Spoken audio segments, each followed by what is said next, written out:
So let's just start then.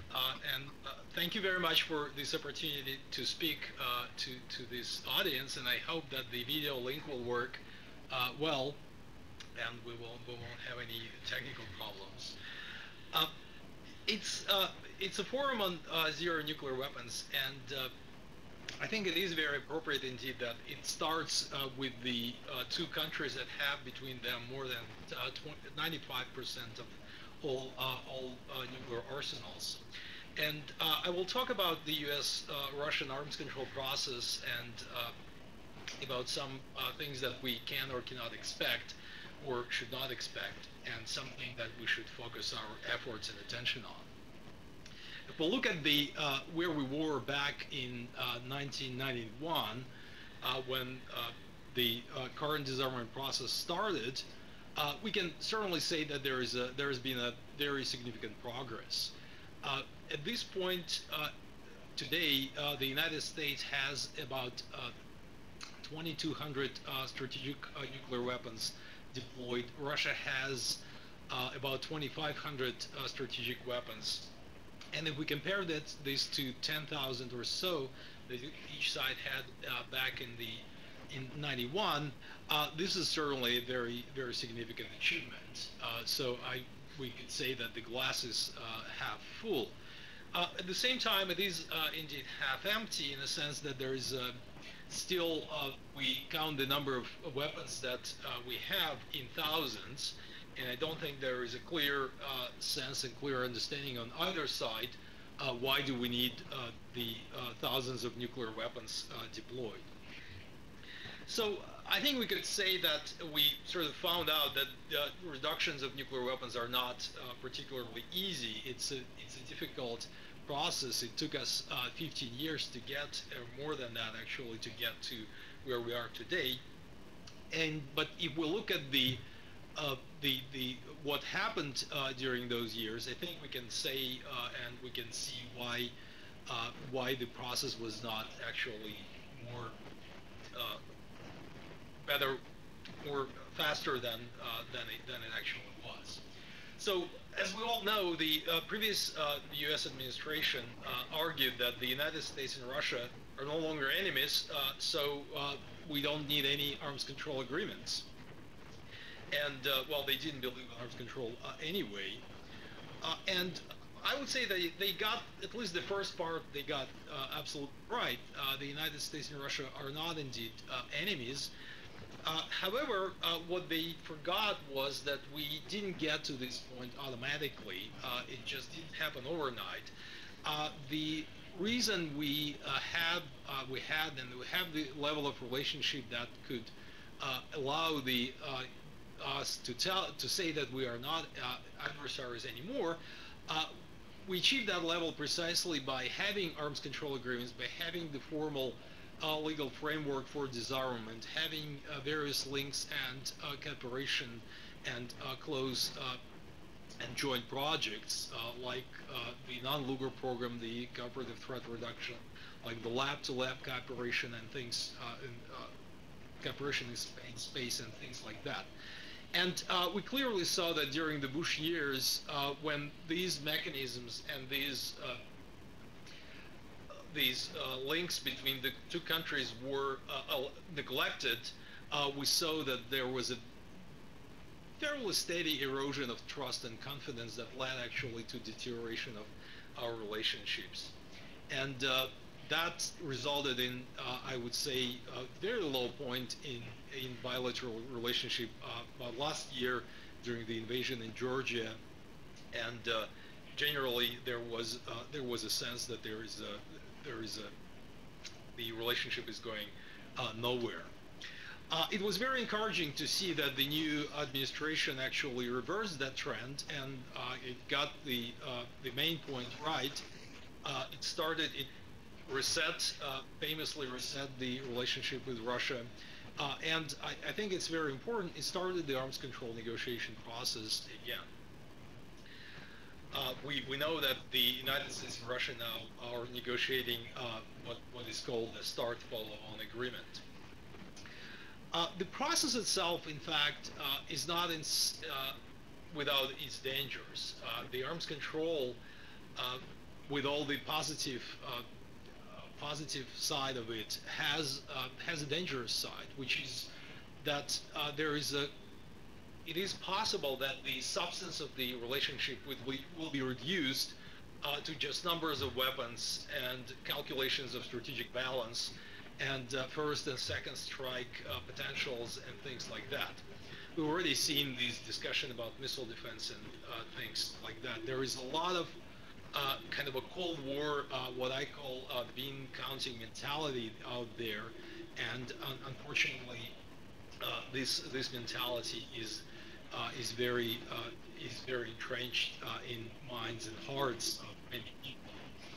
Well, the good news is that the U.S. administration, at least, if you talk to people who are involved in the negotiations, the current U.S. administration understands the dangers and understands the value of the negotiating process. There is a clear understanding that the dialogue itself and the links and the contacts between the two countries, that they have the value of its own. This is the process is as important as a result. In Russia, if we look at Russia, this kind of a bean counting mentality is more common, unfortunately. But Russia also values the dialogue between the two countries much more than it values any specific results of that dialogue. Although in Russia, there is a value attached to that too. It is important as long as the United States keeps the negotiations, keep the formal relations with Russia. That opens a very important window into Russian decision-making process. So now let me take a look at the current negotiating process, what is known as START follow-on, and I will talk also about the prospects for the next arms control agreement, what is known as follow-on to follow-on. First of all, we are, as we all know, we are a few weeks away from the expiration of the START 1 treaty, which expires on December 5th this year. And I think we can say now with confidence that the new treaty, the follow-on treaty, will be signed by that time. We've heard about various disagreements about the levels and about the specific conditions of the treaty. But I think those disagreements are not serious at all, and the politics on both sides works for the agreement. So I am actually fairly confident that we will have the agreement signed before December 5th. So we are looking at a treaty that will have about 15,000 warheads ceiling and about 700 to 800 launchers in it. As far as numbers are concerned, it's hardly a breakthrough. We are going to 1,500 warheads, and especially if we consider that to get to the level of 1,500, the two countries will have to change the counting rules. In fact,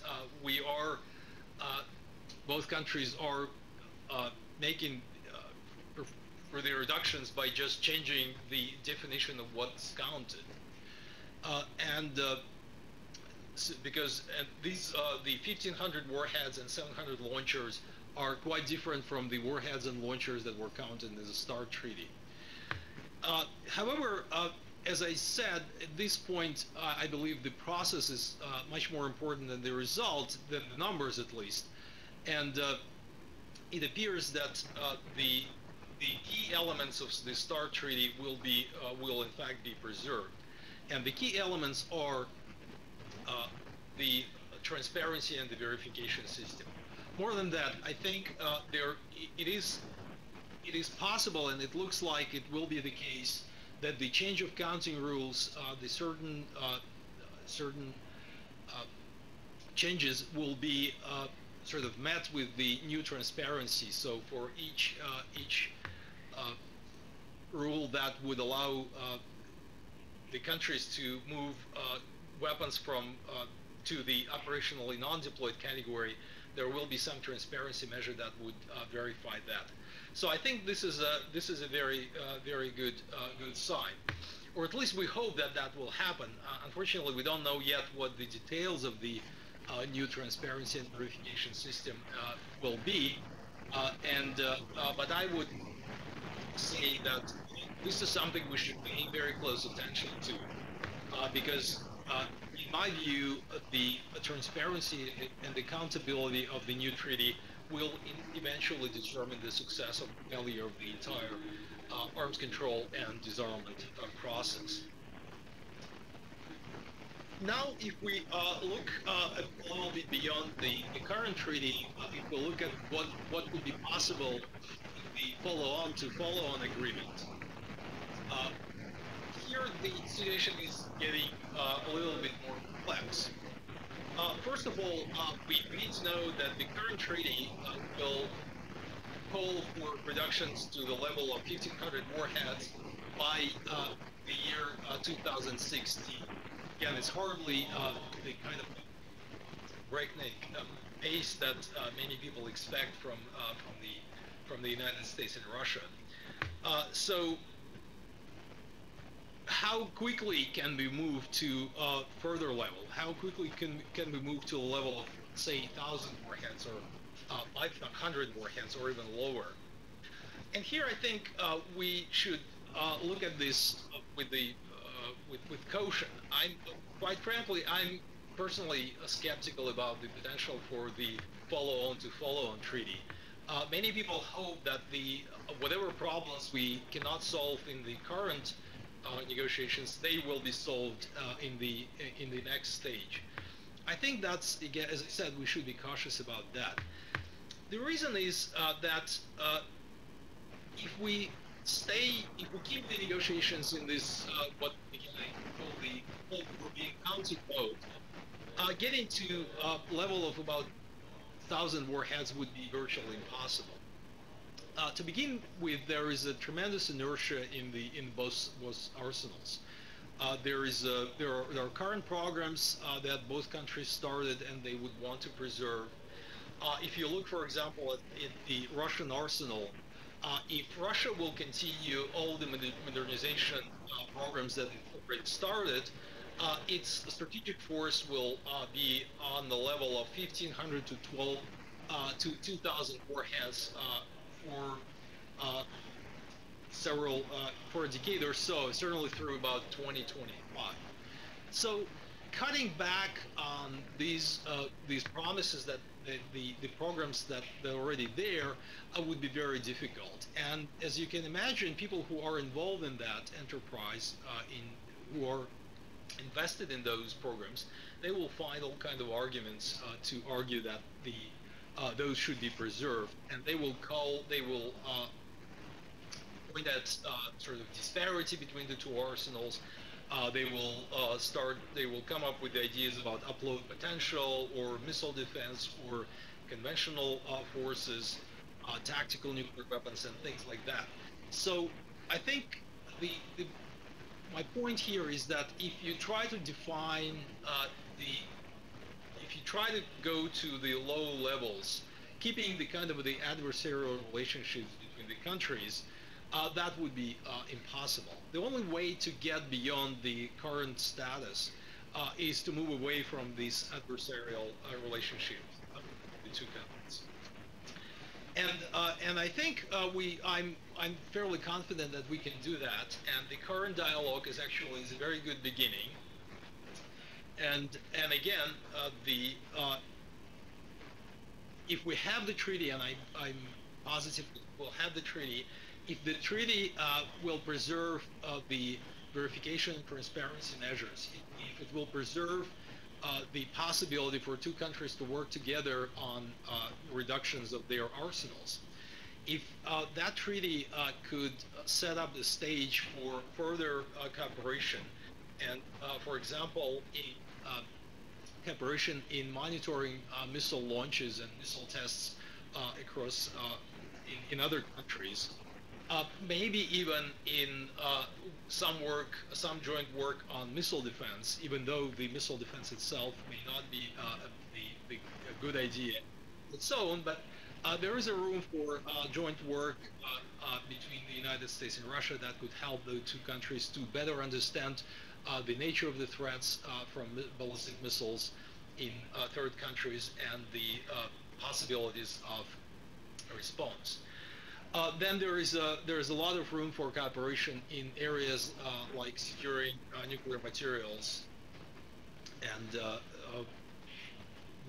joint work in space that they're already doing, or on nuclear power. Overall, I think this is exactly what we should keep in mind, and this is exactly what we should focus our attention on. Whether the new treaty and the new arrangements between Russia and the United States will create the framework for expanding, for transparency, accountability, and for expanded cooperation. If that will happen, then I believe we could quickly go to the point where we will not consider it important whether countries have 1,000 weapons or 500 or any other number of weapons, and only that would make the progress toward complete disarmament possible. So let me stop here. I understand we will have some opportunity for questions. Thank you very much.